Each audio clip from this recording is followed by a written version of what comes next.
Gloire à Dieu, soyez bénis. Alors je vais vous raconter mon témoignage, comment j'ai rencontré le Seigneur. Donc je suis né dans un foyer qui n'est pas chrétien du tout.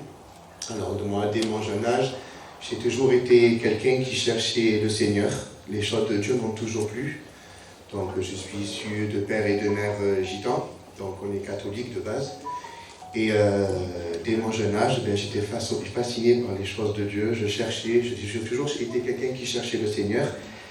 Et mon meilleur ami de l'époque, j'avais 13 ans, il me disait comme cela, il me disait, tu sais, Tono, tu vas être quelqu'un de très gentil, mais tu n'iras jamais au paradis. Et je ne comprenais pas pourquoi. Il me disait, parce que tu sais, tu n'es pas musulman, donc tu ne pourras jamais aller au paradis. Alors du coup, en ce moment-là, ça commence à me cogiter, ça commence à travailler mon cœur. Et je demandais au Seigneur, alors je priais, et je disais, Seigneur, montre-moi la voie que je dois suivre, parce que moi, je ne sais pas ce que je dois faire. Et en ce moment-là, en confessant mes peurs comme cela, l'ennemi, il m'a séduit. Donc du coup, je faisais des rêves, des songes, je pensais que c'était Dieu qui me les mettait dans mon cœur, mais en fait, c'est l'ennemi. Et je rêvais beaucoup de cette religion. J'étais fasciné par cette religion, je commençais à m'intéresser à cette religion. Et chaque fois, je demandais à mon pote, je lui disais, tu sais, voilà, j'ai rêvé d'un tel, il y a une telle chose. Et il me disait, mais comment tu sais ça? Et je lui disais, parce que je l'ai rêvé. Donc lui, il ne me croyait pas, il pensait que c'était quelqu'un qui me l'avait dit. Mais de plus en plus, au fur et à mesure des années, les rêves étaient de plus en plus précis. Et je rêvais des choses de la religion musulmane que je ne connaissais pas moi-même. Il faut savoir que j'étais quelqu'un de très naïf à cette époque-là, donc je ne connaissais pas du tout cette religion. Et je commençais à m'intéresser de plus en plus et je disais, peut-être que ce Seigneur, c'est là qu'il veut me montrer, c'est la voie que je dois apprendre. Et donc du coup, j'ai donc décidé de me convertir à la religion musulmane. Je suis resté 7 ans dans cette religion.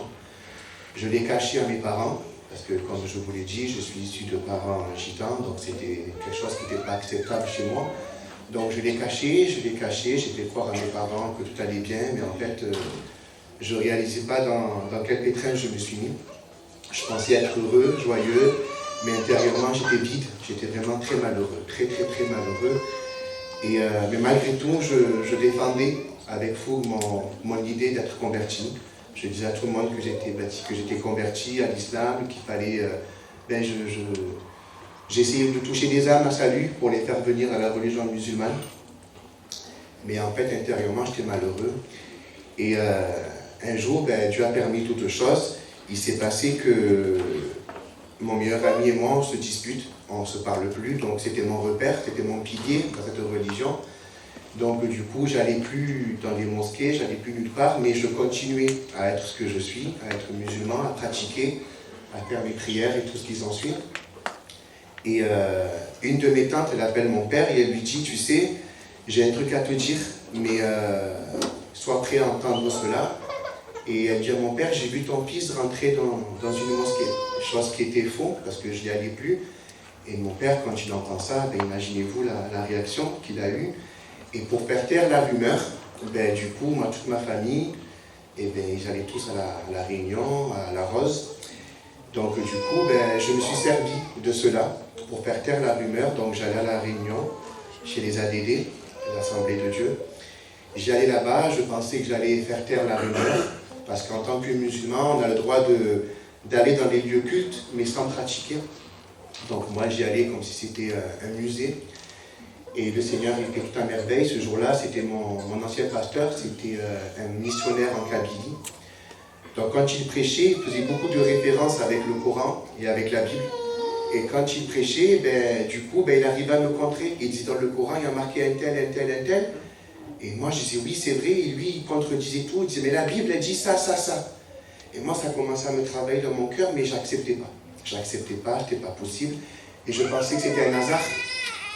Et du coup, je continuais à y aller parce qu'il fallait faire la rumeur. Forcément, ce n'est pas en une fois. Donc, je continuais à y aller, je continuais à retourner chaque vendredi. Et là, au bout du 3e vendredi, le Seigneur il parle dans mon cœur comme s'il n'y avait que moi et lui dans la réunion. Et il me parle, c'était vraiment précis, mais je combattais, je me suis levé, je suis parti, je dis Seigneur, c'est pas possible. pendant toutes ces années, tu m'as appelé dans cette religion, et là maintenant tu m'appelles ici. Moi ici, c'est pas ma place. Moi, pour moi ici, les Alléluia, pour moi c'est une secte. Je ne viendrai jamais ici, c'est pas pour moi. Le jour où tu me diras que ça c'est ma place, il faudra que tu descendes dans ton ciel de gloire pour me le dire. En fait, j'étais tellement insensé que je demandais des choses insensées à Dieu. Et quand je suis parti, au fur et à mesure des temps, il y avait une voix qui m'appelait dans mon cœur et qui me dit de revenir à la réunion. Cette voix, elle m'apaisait, parce que maintenant je comprends que c'est Jésus qui m'a appelé. Mais de l'autre côté, cette voix me faisait peur, parce qu'en tant que musulman, une voix qui t'appelle à venir à l'église, c'était pas commun. Mais malgré tout, j'y retourne. Et là, le message du jour, c'était Jésus, Fils de Dieu. Chose qui était impossible pour moi d'accepter. J'étais limite rebelle.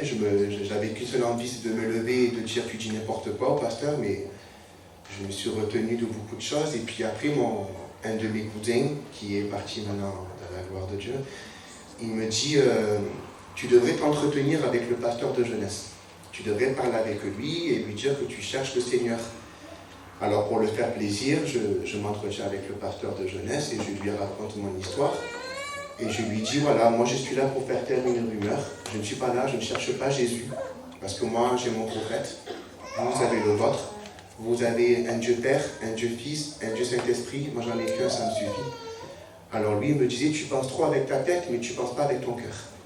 Tu devrais ouvrir ton cœur et tu verras que les choses de Dieu elles sont si simples. Mais je ne comprenais pas, mon cœur était tellement dur avec ma foi, ma religion, mon prophète, que je n'acceptais pas. Et du coup, il y avait un rassemblement de jeunesse. Et mon cousin me dit, vas-y avec les jeunes, retrouve-toi avec les jeunes, c'est mieux que tu te passes avec les jeunes de ton âge, que tu restes avec moi. Alors je vais pour lui faire plaisir, encore une fois, je vais dans cette réunion de jeunesse et on m'invite dans un rassemblement qui est à Marignane, dans une grande église, comme celle-ci, même plus grande. Et dans la voiture, chacun était en train de témoigner comment il a rencontré le Seigneur. Et moi, je les écoutais, je restais choqué de ce qu'ils me disaient, parce que pour moi, c'était limite blasphématoire. Donc, il y avait une sœur qui racontait que Dieu lui a parlé, l'autre qui lui racontait que Jésus lui a dit. Et moi, je disais, mais qui vous êtes pour dire ce genre de choses? Comment est-ce que Dieu peut te montrer? Comment est-ce que Jésus peut te dire? Et vous êtes fous, vous êtes tous des fous. Moi, personnellement, je suis musulman, je reste musulman. Mon prophète, c'est Mohamed. Vous êtes tous perdus. Vous êtes tous perdus, vous devez vous repentir et venir avec moi. Et je les voyais tous pleurer. Et j'étais content parce que je leur disais, j'ai touché leur cœur. Mais en fait, ils pleuraient parce qu'ils réalisaient à quel point j'étais perdu. Et dans ce rassemblement, voilà, il y a la prêche qui se fait. Et le serviteur, à la fin de la prêche, il dit, celui ou celle qui veut donner sa vie à Jésus, qui vienne au devant. Et on va prier pour cela. Et moi, je disais, quel est l'insensé qui va se lever? Et je voyais tous ces jeunes de mon âge se lever, avec les mains en l'air, en train de louer le Seigneur. Je trouvais ça tellement beau quelque part, que je disais, ils ont une belle foi, il y a de l'amour. Moi, je n'ai pas connu ça. Dans l'islam, il n'y avait pas cet amour, il n'y avait pas on ne se complétait pas comme cela. Et quand je voyais tous ces jeunes venir au devant, le pasteur, il disait, les personnes qui se sont mis devant, ils vont mettre une main dans leur cœur, ils vont baisser la tête, et ils vont répéter après moi. Et moi, dans ma timidité, je ne me suis pas levé, et j'ai dit, je vais essayer cette expérience. Et dans ma place, dans le secret de mon cœur, je baisse ma tête, je mets une main dans mon cœur, et je m'adresse pour la première fois de ma vie à Jésus. Et je lui dis, Jésus, je ne te connais pas, moi, je ne sais pas qui tu es. Mais si tu es vraiment le Dieu véritable que ces gens ils disent que tu es, si tu es le Dieu vivant et vrai que ceux-là ils disent, alors manifeste-toi dans ma vie comme tu t'es manifesté dans leur vie. Et si tu le fais, Seigneur, je te fais la promesse de te suivre. Et au moment Et au moment où je fais cette expérience avec le Seigneur, où je lui demande cela, j'ai senti pour la première fois de ma vie l'onction de Dieu. Du coup, je me mets à genoux, je me repens. Pour la première fois, je me suis repenti. Je ne savais même pas ce que c'était que se repentir. Alors je me repens, je lui demande pardon de m'avoir égaré. Et le Seigneur, en fait, dans mon cœur, il a mis la base. Il m'a mis le sacrifice, chose que je n'acceptais pas. Il a mis le sacrifice dans mon cœur. Il m'a fait accepter qu'il était Dieu le Père. pour qu'on puisse croire en lui, et c'est fait Dieu Fils pour qu'on puisse le voir, et Saint-Esprit pour qu'il puisse continuer son œuvre dans ma vie. Et ça, ben, je l'ai pris dans mon cœur, j'ai accepté. C'était une évidence, comme si ça a toujours été là. Et je disais à mon frère qui était à côté de moi, un frère, et je lui disais, Cédric, tu te rends compte, le Seigneur Jésus, ce qu'il a fait? Et mon pote, il me disait, mais Joseph, ton visage, il est transformé. Et je lui disais, mais tu te rends compte, ce que Jésus a fait pour moi, il faut que je me baptise. Et j'avais demandé le baptême instantanément, et du coup, c'est là qu'après j'ai été voir mon pasteur, j'ai demandé à être baptisé.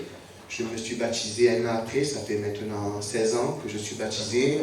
Je suis baptisé Saint-Esprit, et le Seigneur m'a béni. Maintenant je me suis marié, j'ai mon bébé. Et le Seigneur il continue son œuvre dans ma vie. Donc si je peux dire une chose, si vraiment le Seigneur il parle dans ton cœur, n'endurcis pas ton cœur. Lève ton cœur, ouvre ton cœur à Jésus parce que le Seigneur il parle. Amen. Soyez bénis.